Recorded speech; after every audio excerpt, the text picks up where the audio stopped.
All around the world, people dream about being NBA superstars. Many of the things we dream about are these great accomplishments: winning the finals, hitting a buzzer beater in the finals. But there's one accomplishment that only the best of the best achieve. And sometimes the best of the best isn't really the best, if you get what I'm putting down.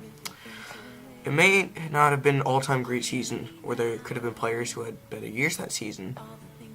And maybe the player that won the MVP award that year didn't really, wasn't really deserving. So today I'll be counting down the top 5 worst NBA MVP seasons of all time.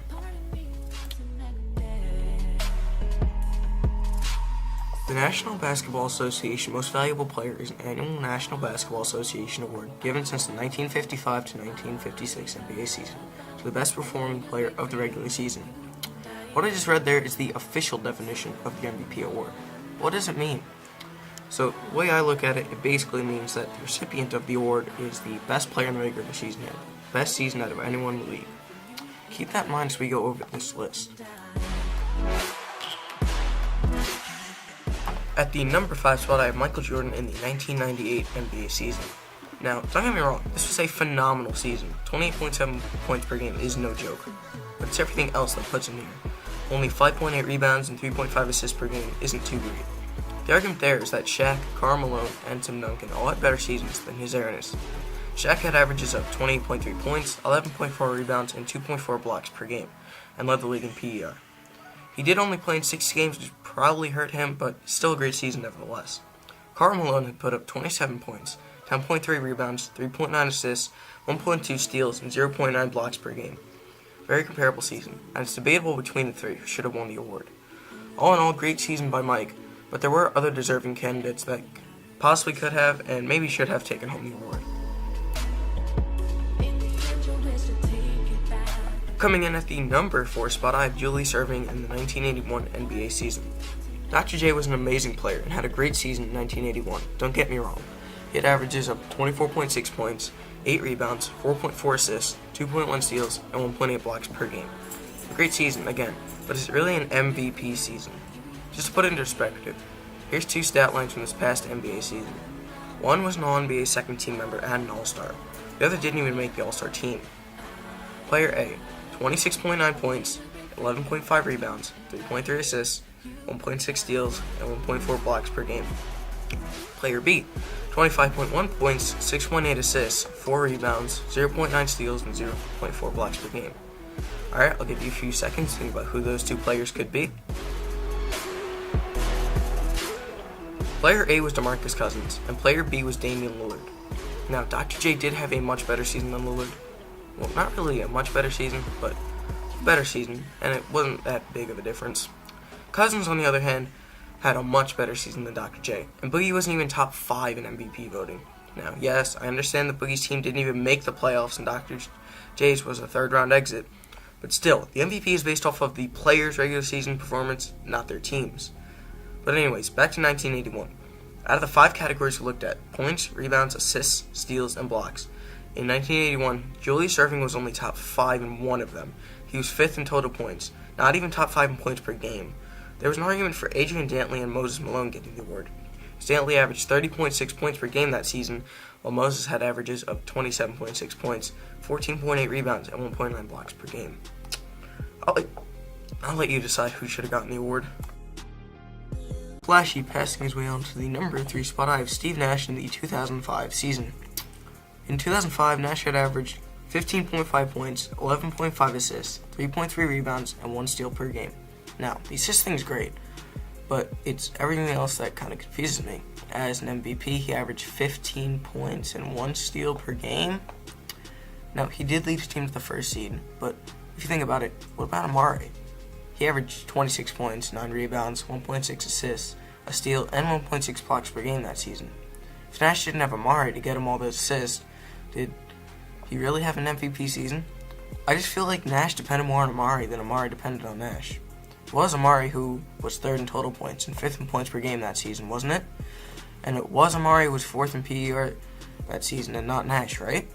Like, we just established not too long ago that first-seeded team led by a star scoring 26 a game was good enough for an MVP. That should have been Amari's, not Nash's. Now, I can't argue anything else too much in terms of other players, as there was no clear winner that season and nobody really stood out. Not one person dominated the league. It was mainly just Nash and Amari. I feel like Amari did more. Let's put it into perspective. I'm going to read a stat line from this past NBA season. It was from a player that everyone hated on. It wasn't even close to All-Star consideration.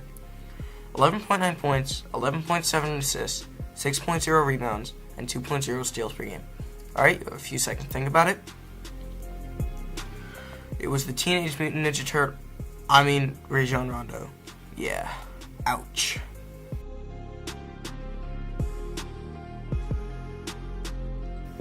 At the number 2 spot, I have Stephen Curry in the 2015 NBA season.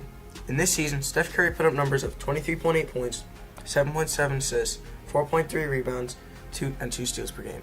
A great season, yes, and probably better than Nash's. But did he have the best season in the league? Honestly, I don't think so. Here's the stat line of 3 other candidates. Once again, guess who they were. Player A, 27.4 points, 7 assists, 5.7 rebounds, and 1.9 steals per game. Player B, 28.1 points, 8.6 assists, 7.3 rebounds, and 2.1 steals per game. Player C, 24.4 points, 2.2 assists, 10.2 rebounds, 1.5 steals, and 2.9 blocks per game. Player A was James Harden. Player B was Russell Westbrook. And player C was Anthony Davis. Now, I am aware that only 2 of those players actually made the playoffs that year, but they all had better stat lines than Curry. Harden's team was second seed after all. Curry did have a good season, and I'm not denying that, but it was very weak for an MVP season, especially considering the multiple players who put up better numbers. Alright guys, we finally made it to the number 1 spot. If you guys have made it this far in the video, be sure to drop a like, show the video some love. But anyways, finally, the number 1 worst MVP season, I have Bob Cousy in 1957. In the 1957 NBA season, Kuz had averages of 20.6 points and 7.5 assists with 4.8 rebounds per game. Yeah, I know. Now, back then, this was a good season. With only 8 teams in the league, there wasn't too many players to pick from. Also, keep in mind, back then, the NBA scorekeepers were very strict with their assists. And talking of assists, Kuz did blow everyone else out in the league in assists per game leaderboards. The next player being Jack McMahon with 5.1. Now, if anyone here has ever heard of Jack McMahon prior to this video, I'm impressed. Let's look at the other competitors. Paul Arizin had averaged 25.6 points, 7.9 rebounds, and 2.1 assists per game. Bob Pettit put up 24.7 points, 14.6 rebounds, and 1.9 assists per game. Maurice Stokes had put up 15.6 points, 17.4 rebounds, and 4.6 assists per game. Now, to put this one into perspective, he was top 5 in rebounds and assists. Keeping all that in mind, is a 20-7 season really an MVP caliber season, especially with all the other great stat lines that are put up?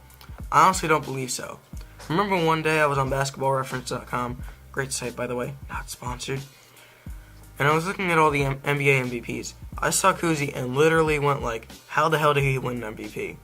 So I decided to look into it, and I made this video. Anyway guys, that wraps up today's video. Let me know what you think about this list down in the comment section below. Once again, this is all my opinion, and these were all great seasons in their own rights. I just disagreed with the MVP voting. Most of it was because the voters took team record into consideration and put too much weight on it, which I don't really agree with. Anyway guys, like the video if you enjoyed it, comment if you thought of it, and subscribe for more. If you disagree with the list, be civil about it, please. Don't come and witch hunt me. But yeah, so, peace.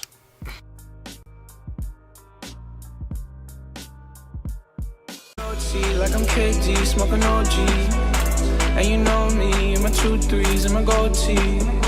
Bet you're smiling, bet you see me from the nosebleed. I'm the new 3 and I change. White Iverson. When I started balling, I was young. You won't think about me when I'm gone. I need that money like the ring I never won.